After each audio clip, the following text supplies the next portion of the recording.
Hi there, and welcome to Axel Bank Reports History and Today. Conversations with America's top nonfiction authors and why their books matter right now. I'm Evan Axelbank, and today we're going to speak with Harold Holzer, the author of The Presidents versus the Press, the endless battle between the White House and the media, from the founding fathers to fake news. He is the author of dozens of books and is one of America's leading authorities on Abraham Lincoln, and also a winner of the Gilder Lehrman Lincoln Prize. He is the director of the Roosevelt House Public Policy Institute at Hunter College. Thanks so much for being here, Mr. Holzer. Thank you. Great to be with you. Before we start our interview, I do want to invite listeners to our Patreon page to ask for your support in keeping the show going. Go to patreon.com/AxelBankHistory. We're going to donate part of your contributions to a charity for children's literacy. There is perhaps no relationship more fraught in America than that of the one between the president and the reporters who cover him. Him just so far, though. We'll see, of course, one day. But Right. I don't just mean the current occupant of the Oval Office. I mean all of them, 1 through 45. Presidents since Washington have been disappointed in the coverage they get. Today, we're going to work to understand why. And to do that, we have to go back to George Washington. Even the most loved president in American history, at least if you look at the Electoral College vote, once picked up a newspaper, threw it down, and Harold says, launched into a tirade on the personal abuse which had been bestowed on him by opposition journalists. So how long did George Washington's honeymoon with the media last, if there ever was one? Well, yeah, he had the longest. Everything he did was the first, but he also had the longest press honeymoon of any president. It basically lasted almost 4 years. But at the tail end of his first term, his own Secretary of State, Thomas Jefferson, who was not a Federalist as Washington was, decided that it was unhealthy for the Republic to have only one set of opinions.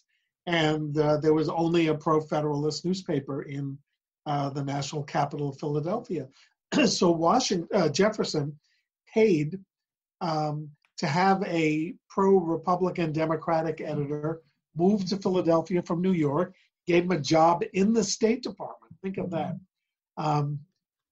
To help subvent his expenses. And this fellow started a newspaper that began immediately attacking George Washington. And then a man named Benjamin Franklin Bache started another anti-Washington newspaper in Philadelphia. That pained Washington even more, not only because the level of the attacks went up a few decibels, but because he was the grandson of fellow founding father Benjamin Franklin. They called him Little Lightning, actually. And it was brutal. And Washington, was not used to criticism, as you pointed out, Evan. He was basking in the glory of being a beloved figure. He had never been subjected to being questioned about personality or politics, and he hated it, absolutely hated it. And so was there a particular story that set them on the path towards hatred of each other, or did they look for anything they possibly could because this was the goal of the newspaper all along? Well, I would say both. How about that for a succinct and probably meaningless answer? So, yes, they were looking for things, and they began with personality-driven criticism. He celebrated his own birthday and forces us to do it. He rides about in fancy carriages. He acts in a monarchical way. He left town during a congressional session. Apparently, that was against the law. Of course, he was trying to put down the Whiskey Rebellion personally as a commander in the field, so he had good reason. He battled with Thomas Paine publicly, and Paine attacked him. But then there were real issues. I mean, the tilt of American foreign policy toward either Britain or France was a big issue in the United States for the first 20 years of its existence. And Washington preferred normalizing relationships with Great Britain as kind of the mother country.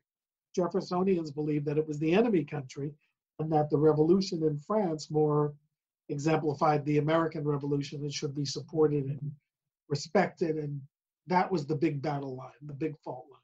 So let's even go back to before George Washington, because you do mention some of this in the book, and I think it's important and also interesting. Let's talk a little bit about colonial America. Take us to Pennsylvania in 1682. So we're talking, just about 100 years here before the Declaration of Independence is done. And there is actually a rule on the books you wrote about that said all scandalous and malicious reporters of false news, whether against magistrates or private people, shall be accordingly punished as enemies. Isn't that cool? I mean, Yes.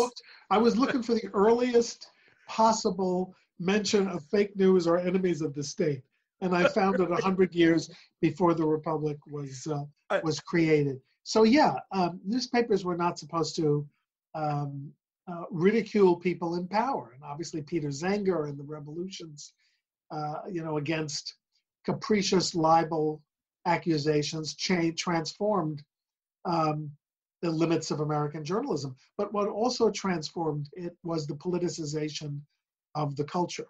One of the things Washington successfully urged in his first few years of office, I know we're skipping a century again, was avoiding political parties, avoiding the entanglements and the bitterness, but it was inevitable and healthy in a way for democracy. Jefferson did encourage it, and Hamilton encouraged it. Hamilton purchased a newspaper of his own, the New York Post, which is still in existence, even if he wouldn't recognize it.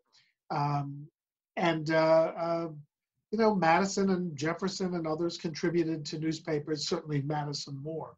So they were deeply involved in newspapers going from those who covered quaint neighborhood happenings or reprinted foreign news when it arrived on ships, 30 days after the news occurred, into something that was more vibrant and more immediate and ultimately, inevitably, more political. Was there an understanding, and I do want to ask you about how there really was not a golden age of journalism where all was fair and balanced, so to speak. I mean, a lot of the early newspapers were very much connected to political organizations. But was there, what was the feeling among the founding fathers as they're crafting the Constitution and they're setting out to start this country? What was the idea of the relationship between the press and the government that would exist in this new country among the people setting out the frame of it? I think the strongest clue we have comes in the First Amendment in the Bill of Rights, which specifically said, and this was quickly ignored and violated by John Adams, it said that the Congress could not make any law that restricted free speech or free press. So that's the only constitutional mention. And it seems to me that it guarantees the absolute ability of journalists and editors to say exactly what they want and be protected from legal action. The changes were in the Adams interpretation and also in the idea of state libel laws having a different standard, that libel was different than free speech. Free speech was something you could utter or print, but libel laws were something that you were going to be held to account for later, or held to account by later. So there was always the threat of being pushed back or taken to task. But your right to make a fool of yourself or say something libelous was absolute.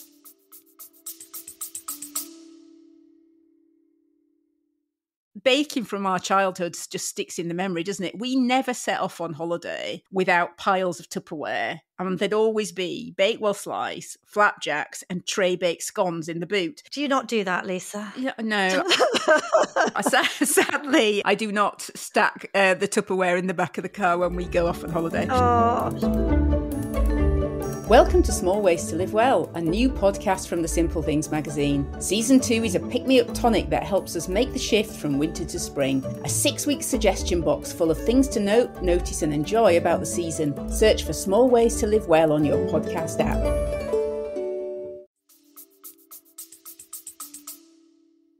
You say that today's critics of President Trump complain that he obsesses over his coverage. But then you also say, so did Washington and Jefferson and Jackson and TR, and you put Right. Lyndon Johnson in that list. But let's talk about Jefferson.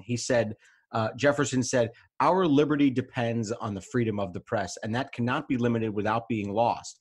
But you also say his theoretical cheerleading eventually gives way to fury. So let's just take one example, the Louisiana Purchase. He doubles the size of the United States, of the country, but also doubles the hate that he gets because of this. Explain what the press says about the Louisiana Purchase and then how Jefferson reacts. Right. Depends on who's writing. I'm going to say Democratic, so I don't have to keep saying Democratic, Republican. So the Democratic press generally lauds this as a great boon for the country, even though they ignore the fact that it's a kind of cynical of Jefferson, who doesn't believe in great national authority, to have done, the great national land acquisition in American history. The Federalist press, which is still thriving in the post-Washington Adams era, complains that Jefferson is simply creating new territory to produce new Democratic congressmen and senators that will eventually overwhelm the Federalist majorities, or at least, the decent representation that they still have in the Jefferson and Madison eras. So yeah, it's entirely political. Same kind of thing that Lincoln fought back against when he tried to prevent slave states from taking root in the new American West. Because every time you allow slavery to exist in a new territory, you also allow voters to vote for pro-slavery Democratic senators. So it's really now that senators are politicized and belong to political parties, the Louisiana Purchase triggers outrage and fear that Jefferson's party is going to create a permanent stranglehold on the legislative branch. And as you know, they had 24 years of uninterrupted presidency before John Adams' son came back.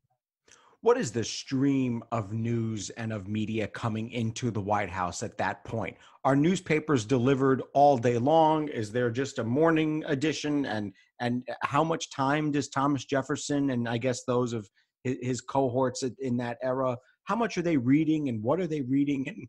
And who's delivering all these newspapers? Well, there are no newsboys in those days. Yeah. There were subscriptions. I'm sure that the White House, once it was established in the Adams era, or even the mansions that Washington lived in New York and Philadelphia, had delivery people who were getting newspapers from the newspaper offices themselves, for that matter, and bringing them to the president's attention. And they all became inveterate newspaper readers. That's how they got opinion of the rest of the nation and their own capital cities. However, it wasn't. And by the way, I wish I had this figure when I wrote the book. Apparently, the White House at one point in the 20th century spent $85,000 a year on newspaper subscriptions. But remember, in the Washington era, they weren't dailies. They came out a couple or three times a week. Firstly, they were weeklies. Then they came out twice a week, then three times a week. By the end of, the Adams era, most of them were dailies. But it took a while for that transformation to take place. These papers were printed, on hand presses. They were not, and, at the maximum, the newspaper that Washington was furious about reached, they printed maybe 2,000 copies. Just think of how small the readership was locally and nationally. And then by the time they reached people outside of the capital or outside of the original colonies, the news they were reporting about was already out of date. So it was a different kind of rush to news than we have on Twitter and Facebook. Well, let's. Although Evan, let me just say one thing, because I'm often asked this: isn't it terrible worse today? People who got newspapers twice a week thought that it was breathtakingly innovative to have news that often. So it may seem quaint to us to think of people in white powdered wigs reading enormous broadsheet newspapers, but that had the immediacy of a Twitter post in the 1790s. I didn't have this one written down, but it just occurred to me. Who would have been the best early president at Twitter? Jefferson. Quick You know thinking. why? Because I never thought of it either, but because Jefferson really could turn a phrase. And how about what he said when he was an elder statesman? Somebody said, do you read the newspaper? What newspapers do you read? And he said he only reads one paper. I think it was the Richmond Inquirer, and then only for the advertisements, because they're the only truth to be found in a newspaper. You can see him fashioning a Trump-like tweet out of that kind of sentiment and wiseacre kind of comment. That's good. No one knows more about how Abraham Lincoln cultivated the press than Harold Holzer. His book, Lincoln and the Power of the Press, is a stunning look at how the 16th president mastered the art of forming and shaping public opinion and also the news coverage. You say that President Trump's political opponents complain that he circumvents the press to deploy his messages directly to the people through technologically advanced media. But so did Abraham Lincoln. So what was the technologically advanced media that Abraham Lincoln uses during the Civil War, and how? It's a combination of old and new. And you have caught on to the second thread in my book, thematically. One is that, what's old is new again, and that every president has quarreled with press coverage and thought it didn't do him justice. But the second thread is there is this little extra that tech-savvy presidents have added to the mix, creating the ability to go around the press and at least provide alternative messaging. I know we'll get to them, but the obvious ones after Lincoln are FDR with radio, JFK with TV, Barack Obama with the beginnings of the internet, and then President Trump on Twitter. But going back to Lincoln, he was a letter writer. I mean, he spent most of his days writing letters, remarks, instructions, notes, and several of the letters over the course of his 4 years as president, maybe 8 of them, he thought should be shared more widely than with the recipients. So what he did is he had the letters sent to newspapers, mostly newspapers who had relationships with other newspapers around the country, in the informal group then known as the Associated Press. And they were published, even though they were private letters. His letter to Horace Greeley saying what he did about slavery would depend on whether it would help save the Union. That was released to a newspaper before it got to Greeley, in fact, a rival newspaper. His famous speech to his old neighbors in Springfield, in which he said, "You do not want to fight to free Negroes? Well, some of them seem willing to fight to free you." A great, great letter, which he was supposed to give as a speech, but decided he couldn't travel. That went to the papers first. In fact, they mangled it and it got him really ticked off. So he used the telegraph and the fact that newspapers in those days would put out, especially major papers like the New York Herald and the New York Tribune, would put out several editions a day. And then at the end of the Civil War, Abraham Lincoln spent really the better part of his last month of life traveling with the Union Army in Virginia, visiting the troops, observing the tactics that went behind the siege of Petersburg and the capture of Richmond. And he began sending reports to the Secretary of War via the telegraph. And the Secretary of War had these reports published in the press. So at the end of the war, Lincoln was the major war correspondent in the United States. He was not only the commander-in-chief, but he was the communicator-in-chief, using the telegraph to, I guess, not only report, but take some credit for the military victory that was about to take place. Your book is titled very appropriately, when it comes to Abraham Lincoln, The Presidents versus the Press. And you say that by 1864, President Lincoln had become the harshest, most repressive presidential censor yet. That word versus is part of your book title. Yeah. That's because he was battling, you say, Democratic newspapers, European newspapers, Southern newspapers, and he goes well beyond the anger of Washington and Jefferson and actually starts having editors arrested Adams did too. Adams signed the sedition law and prosecuted journalists merely for ridiculing the president in a non-war situation. Lincoln argued that he could suspend the writ of habeas corpus in times of rebellion, which is also specified in the Constitution. And he cracked down on dissent, for sure. Unlike us, he didn't know how the war was going to turn out.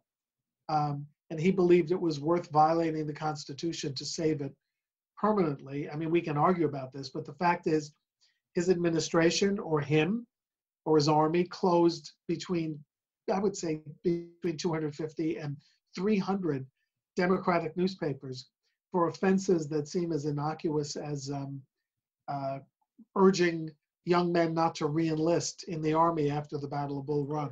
That caused crackdowns in the New York press. So yeah, absolutely the harshest crackdowns in American history under Lincoln. Did he acknowledge that he was taking these extraordinary steps and that some might see them in the future as being anti-free speech?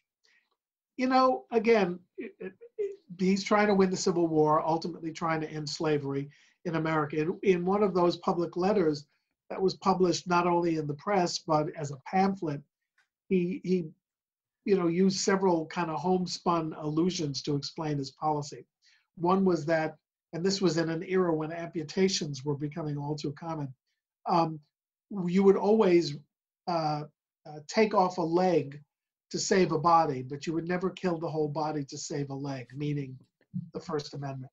He also said, "Must I shoot a simple-minded soldier boy who deserts and spare the head of a wily agitator who induces him to desert?"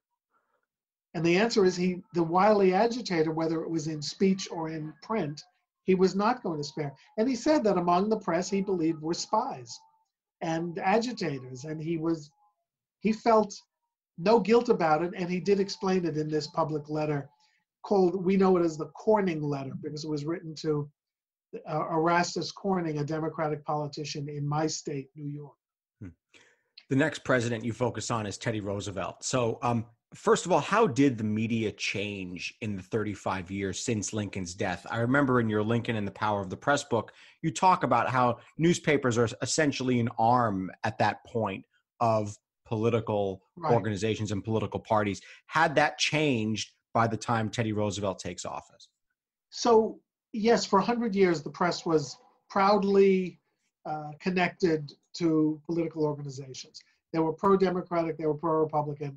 They colored the news according to their political beliefs. That was outrageous, but they said they admitted it. So, it was more fun. You got to own it. More obvious than Fox and MSNBC. Good. So in the 1890s, a man named Adolph Ochs, who was a German immigrant who owned the Chattanooga Times, bought the New York Times, which had been founded as a Republican newspaper. And he decided on this new policy of straightforward news. And then people like Pulitzer and Hearst at the end of the 19th century believed that sensationalism sold more papers than politics. And so TR comes to power right after the Spanish-American War.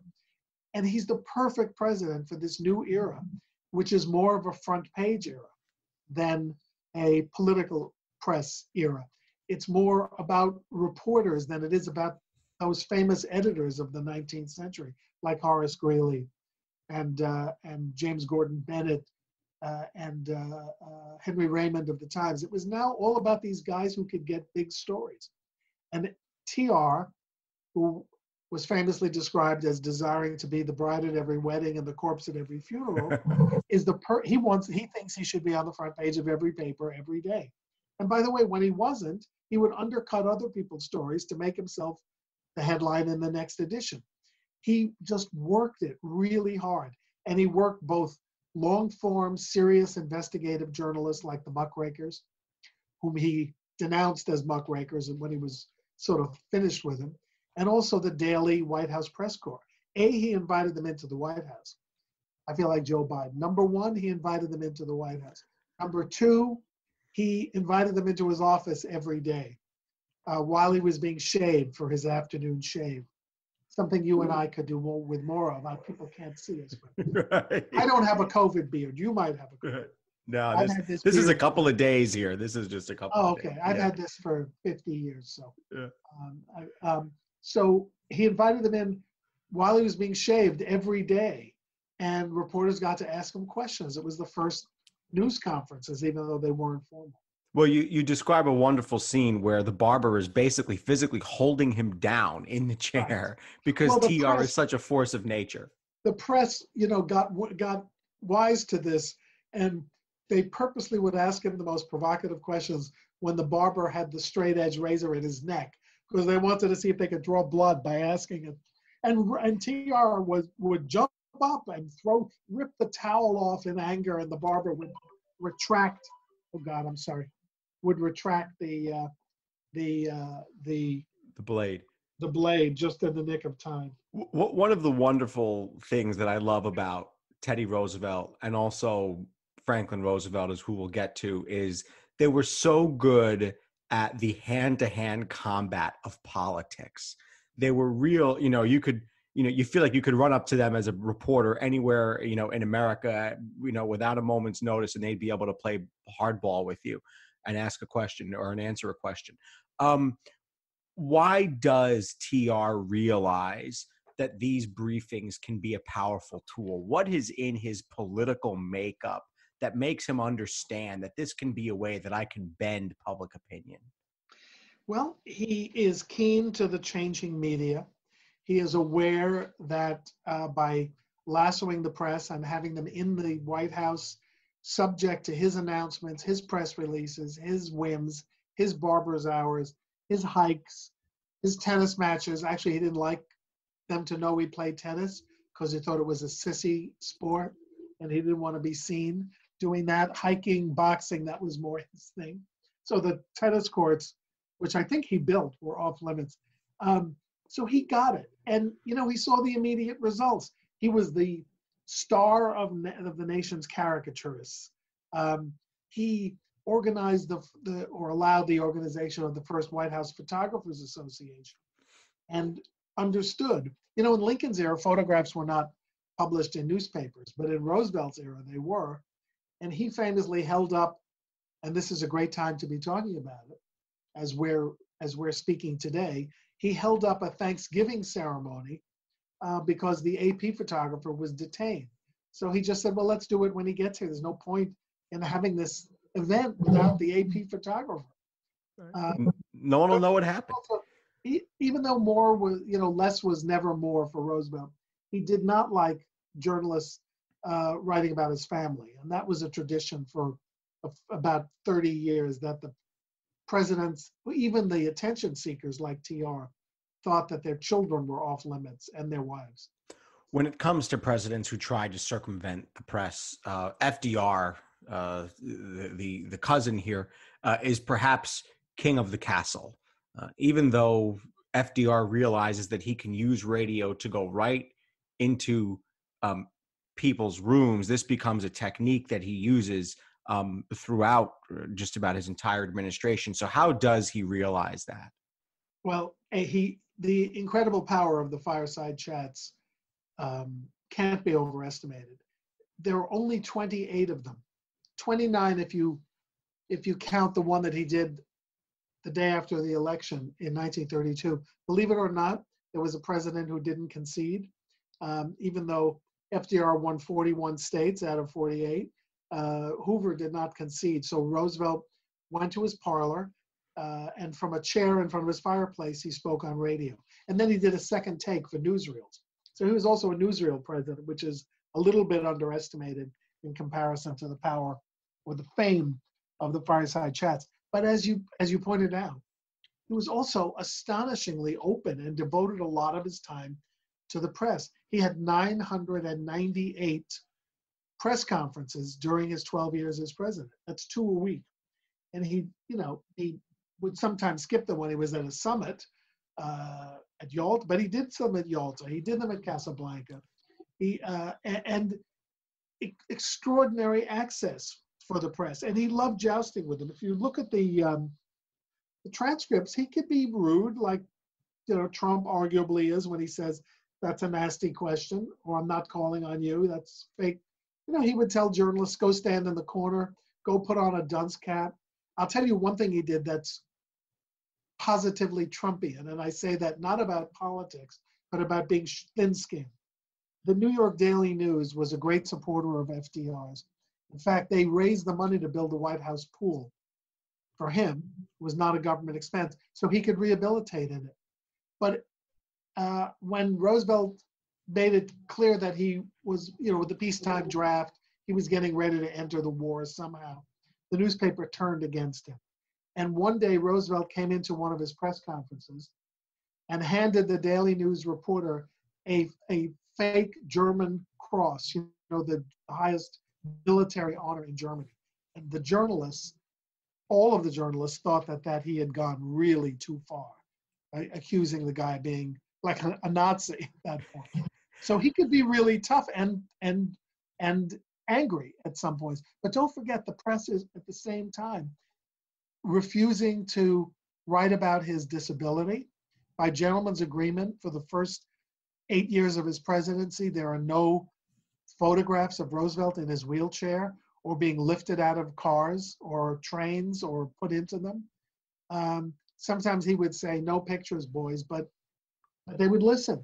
And when somebody tried to take a picture of him in the White House, I found a story where a publisher said, you get me a picture of that man in his wheelchair. And he aims his camera, and one of the other photographers gives him a poke, so the film is ruined. So it was a mutual admiration society in a way. And you said, I have the stat written down here, you said of 35,000 pictures of FDR, one researcher found 2 of him in a wheelchair. And what is amazing to read is that reporters agreed that it wouldn't be fair to show him in a wheelchair because it could hurt him politically. Right. That's an astonishing. Yeah. Can you imagine it today? Let's not show Trump from the rear playing golf. I mean, it's not a disability. It's a handicap, but not a disability. Actually, I was very impressed with the footage of Trump's golf swing. I must say, for a guy his age, he has a pretty amazing golf swing. I will give him that.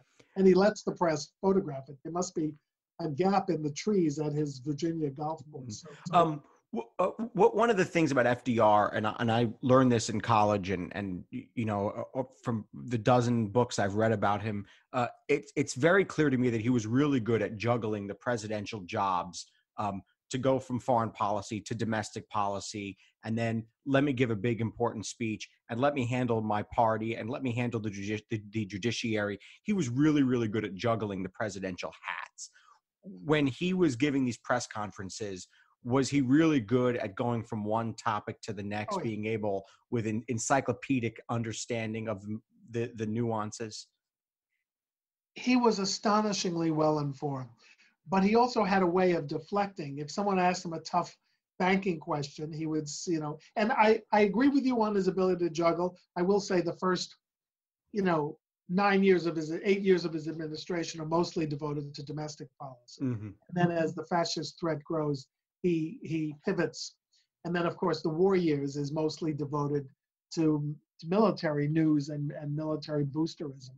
So, and I would also say, although, I'm a great Roosevelt admirer, he didn't do so well on the judiciary. He screwed that one up royally in his anger over court decisions that were stripping away some of the innovations of the New Deal. But in terms of being briefed, I read these transcripts with amazement. But he's also, he's amazing. He teases the reporters when he doesn't want to answer a question. Where'd you get that suit? How much was it? I'm going to be quick today so you guys can play golf or go fishing. What was the most critical story of him? Oh, the court packing. Yeah. Were the most critical series. But I'll tell you one interesting story you reminded me. He went to visit one of his top aides. I think it was Harry Hopkins, was sick and was at Walter Reed Hospital. And Life magazine took a picture of his being wheeled from his car to the hospital. The shot it had to have been 100 feet. There was nothing, you could see, I suppose, he was sitting. but wasn't a very good picture. The press office, and he had one hell of a tough press secretary, banned all journalists from any military or naval property when the president was there. So there was we think that the Trump administration sometimes is vindictive. The Roosevelt administration was pretty tough as well to enforce that. Let's go to JFK. There's a famous YouTube video now of a reporter asking if he was still as avid of a newspaper man or magazine reader as he used to be. And the reporter says, during the campaign, there wasn't a magazine that was safe around you. JFK says that the press is invaluable, even though it is not fun to read things that are not agreeable. He says in this video that it is an invaluable arm of the presidency as a check of what's going on in an administration. And it sounds like he means it helps me know what's going on with this large federal bureaucracy that has now grown and that he would now be in charge of.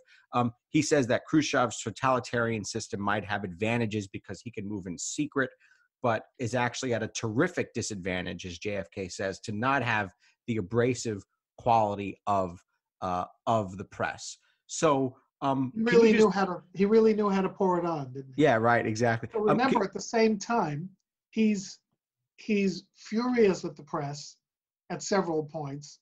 He's furious at them for threatening to reveal the Bay of Pigs invasion before it took place. And then when the invasion failed, he's furious that they didn't write a story saying how bad the CIA plan was, that after all, he said he inherited from Eisenhower. He cracked down on reporting of the Cuban Missile Crisis and then helped write the definitive history of it, in which he insisted that a reporter to whom he'd given an exclusive make sure he said that Adlai Stevenson, his own UN ambassador, was willing to appease the Russians while he wasn't. So he was, look, he talked a great game. And I was a kid when he was doing these news conferences. But I want to, just to go back, Evan, to one thing. You noted that I called the book The Presidents versus the Press. So I got that. I was going to call it The Presidents and the Press.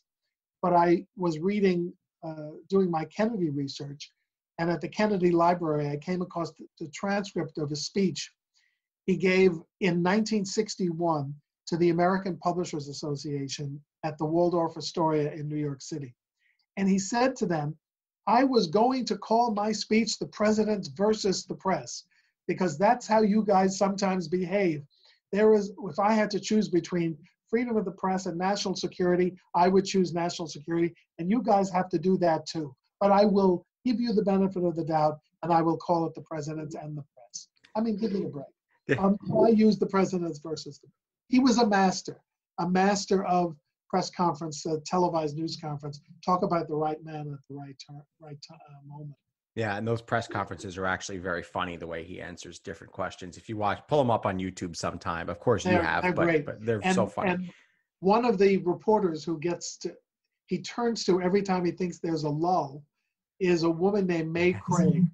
She was a really tough pioneer woman in the Roosevelt era press corps, who was teased mercilessly by FDR. And then this poor woman who was elderly, in her 70s, with a flower pot hat, I think she wore it so he'd see her in the audience of men. He always called on her, and all he had to do was look at her and people would laugh. And he liked her though. He took photographs with her alone, but she became a kind of a national icon. You're too young for this. There was a woman named Mrs. Miller who used to sit in the audience of the Jack Parr show and then the Merv Griffin show. And whenever he went into the audience, he would interview this dotty old woman with a flower pot hat named Mrs. Miller. No one knew who she was, but she was always there. And May Craig was the Mrs. Miller of the press conferences. Now that's an obscure reference, which I'm sort of sorry. No, it's terrific. When LBJ comes in, the phrase credibility gap becomes part of our vernacular. And it starts over the size, as you report in the book, over the federal budget, but soon grows giant because of the difference between what was happening in Vietnam and what was happening in Vietnam and what LBJ wanted to say was happening in Vietnam. Two different things. My question about LBJ is, how did his hand-to-hand combat style that served him so well when it came to managing Congress and convincing Congress to support him, not serve him well when it came to managing the press? Johnson is one of those presidents who came to power, Nixon was another, convinced that the press was against him and that he couldn't win. With Johnson, it was the conviction that the Eastern establishment loved Kennedy and was furious that he had wound up in power after Kennedy's death, and they would never cut him a break, that he could never compete in terms of being telegenic. He could never do press conferences in that same State Department auditorium that Kennedy had used. He would just look bad. So he was constantly trying to invent ways. And his way, as you pointed out, was hand-to-hand combat. So he would stare silently at reporters. He would call the editors and complain. I mean, Kennedy did too, but the editors were kind of thrilled to hear from him. They weren't. But he would bring them into his bedroom. I mean, Johnson would bring these guys into really gross places to talk to them. There was one reporter who wanted he was essentially lonely and attention seeking. If that sounds familiar, it's not, it's always been there. He was getting a massage from one guy one day on a table in his bedroom, completely nude. And the reporter comes in and says, "Oh my God." He says, No, come in. I want to finish and give you this story. The reporter is like staring in his steno pad, trying not to look. And then he says, "Thank you, Mr. President. It's just what I need to finish the story." And Johnson says, wait. And he jumps off the massage table and goes to his closet and bends over right in front of him to get a photograph. And he says, "I wanted to give you this photograph of me." And the guy is like, "Can you use it to cover yourself?" He doesn't say that. And then Johnson says, "Wouldn't you like me to sign it?" Guys, yes. I was hoping you weren't going to tell that story, but what the heck? Why not? I cleaned it up. No, you did. No, it was good.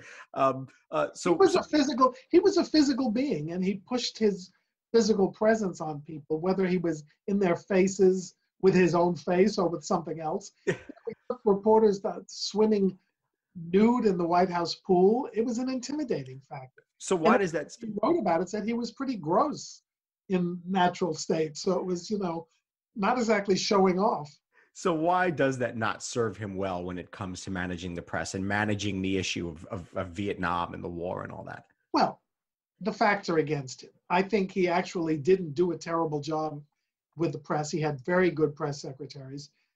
He had Pierre Salinger for a while. Then he bullied George Reedy, who was actually pretty good. And he had the great Bill Moyers, who's actually a friend of mine of 40 years standing.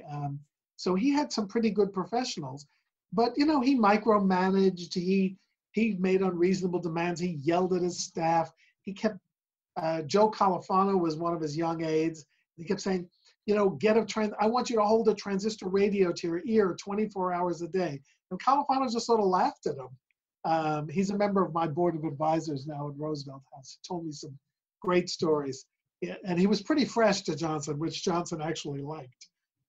Let me say one thing about LBJ. As this was a great domestic president whose legacy will be always placed in the context of the enormous casualties and failures of the Vietnam escalations. Remember, though, unlike George W. Bush, Lyndon Johnson never put restrictions on the coverage of the war. Walter Cronkite, whose documentary from Vietnam, in which he said it's time to start an honorable peace. It's time to consider a withdrawal and honorable peace. LBJ watched that and realized how important it was for the most respected newsman in America to say that. He said, "If I've lost Cronkite, I've lost middle America." And indeed, he didn't seek a full term after that report. Yet you have to give him credit for allowing complete freedom of the press, World War II style, during Vietnam. And I give him credit for that in the book as well. He must have been impossible to work for, impossible to interview, but he believed in the open press too. How does the press change with the advent of the 1980s? CNN goes on the air, C-SPAN goes on the air, the media starts to fragment. Ronald Reagan is, you say, riding this wave that suddenly rewards the showman's background. How did his staff use the new media to cultivate Ronald Reagan's image? Well, they use the new and the old media. With the old media, he was kept on message, strictly, stringently on message.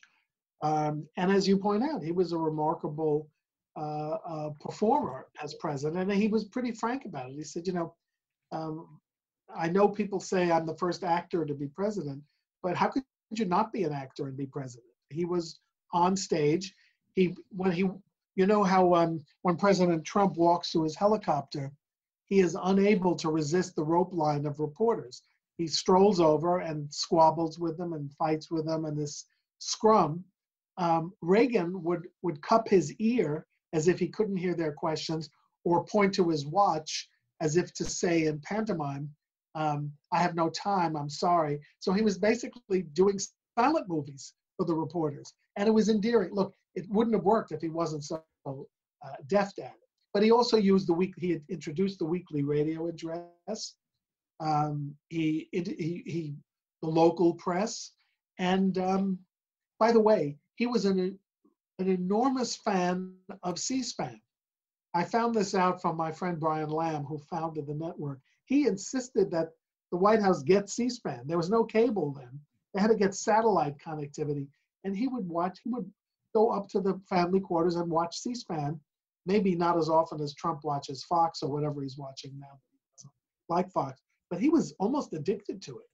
And members of Congress, whose debates were covered gavel to gavel on C-SPAN, learned this, and they began introducing policy ideas in 30-second addresses on C-SPAN, figuring that was the length of the president's real attention span.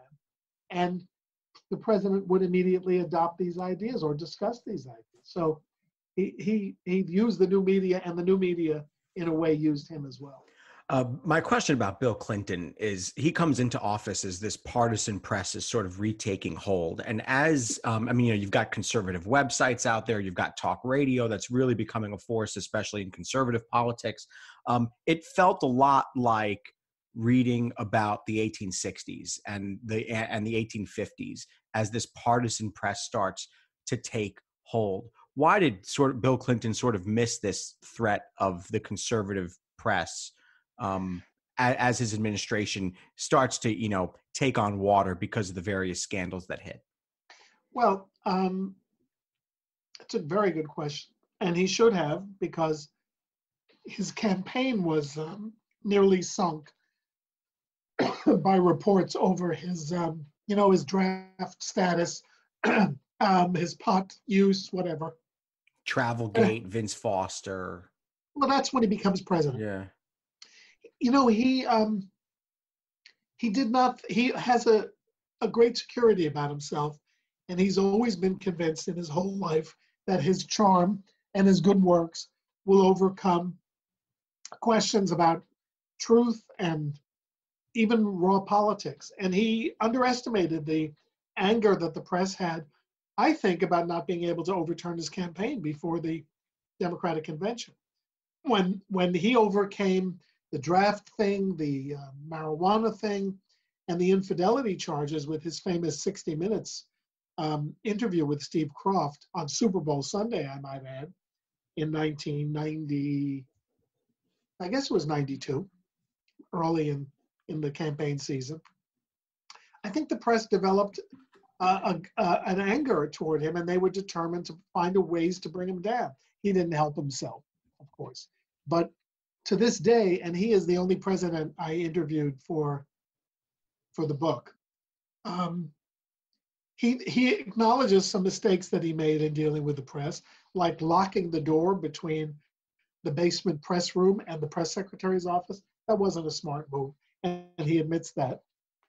I have a feeling that might have been Mrs. Clinton's idea, but no one will ever say for sure. And maybe focusing on don't ask, don't tell as his first major policy initiative, maybe that wasn't very smart. But he is still roaring about Travelgate, about Whitewater, but particularly about Vince Foster. People have to know how that pained the Clintons. He was a real friend of theirs, of long standing, who was obviously deeply troubled and the idea that they were accused of being complicit in his death or something after the fact, that really shook them and made them, frankly, hostile to the press for the rest of his term.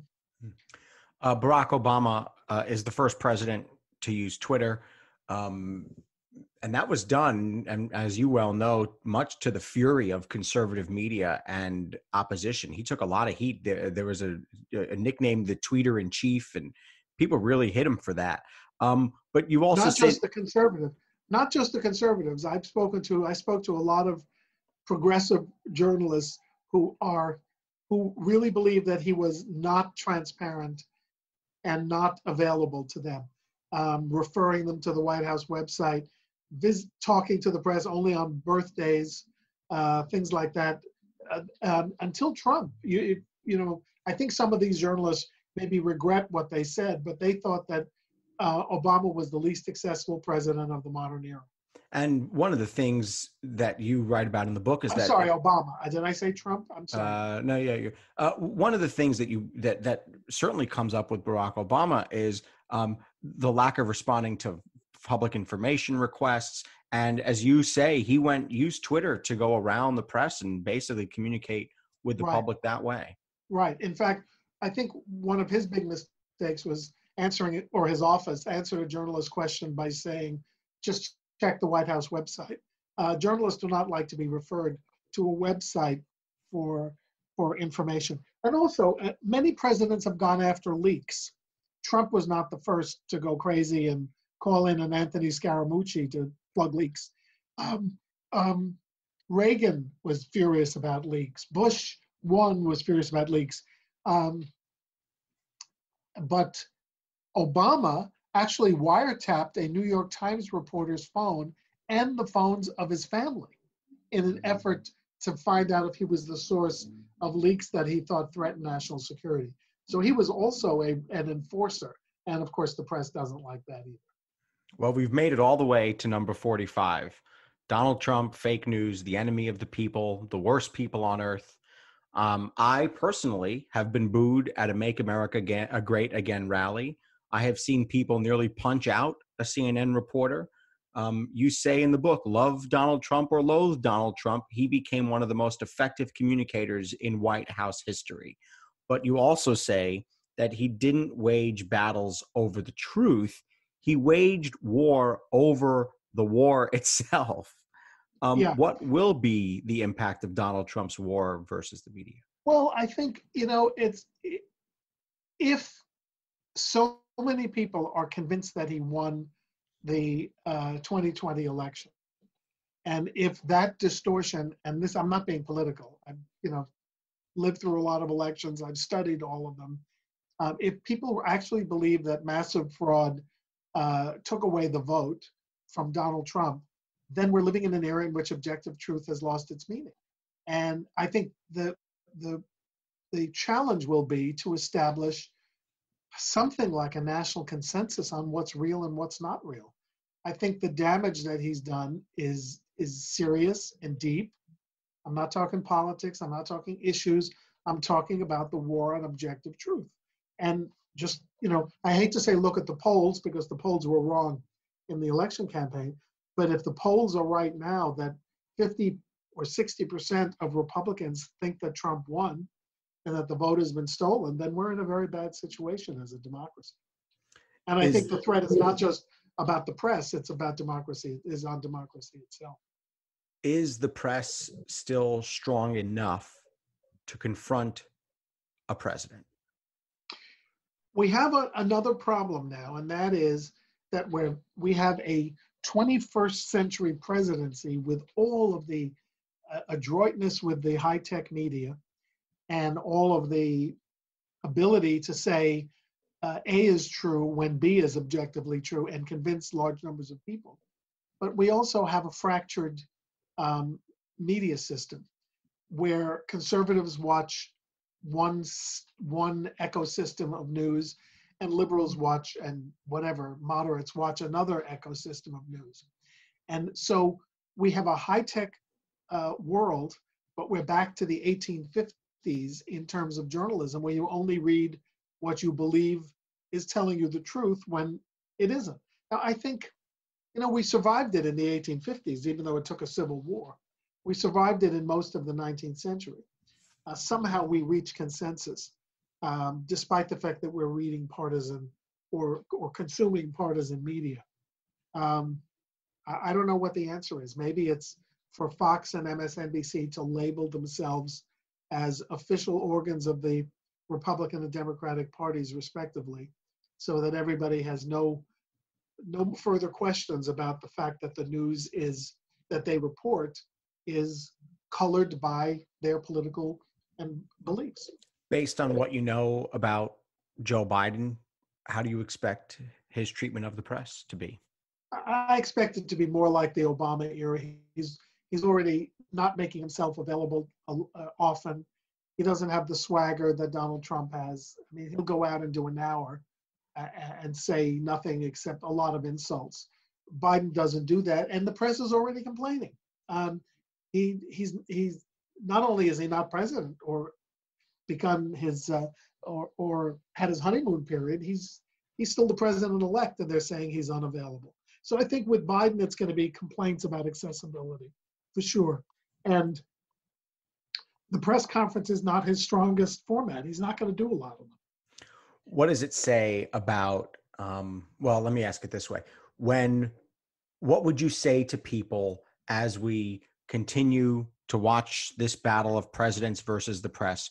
What is the red flag that we should all be looking for to see when a president is going too far in how they handle the press, based on all of your studies? Well, closing off information and creating state-run media, which presidents have threatened. Adams threatened to create state-run media. Wilson did create a state-run media in World War I. That's a red flag. Throwing people out of the press corps, as the Trump administration did once with Jim Acosta of CNN, that's a red flag.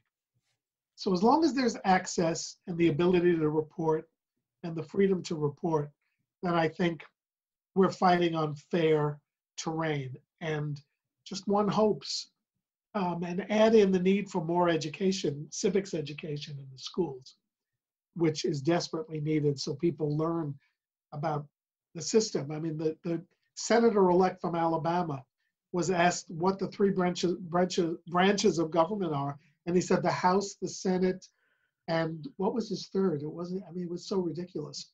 Yeah. House, the Senate, and the White House. That's what he said. Yeah, well. So we've got trouble. And if people don't get what the system is and the guarantees of the system and the restraints of the system, then I worry about objective truth. I think if Biden's historic role will be calming the waters, bringing down the temperature, and every other cliche I can think of, just making the debate a little more about issues and a little less about wild theories and personality-driven politics. I hope. Am I allowed to ask what you're studying next, what you expect the next project to be, or you're not there yet? Sure. No, in fact, I had really started research for the book I'm doing next, and then I decided I have to do something on, I originally called it Fake News, a History, but it got a little broader than that. So the book I was originally contracted to do now, and I thought would be timely in a presidential election year, is Lincoln and immigration.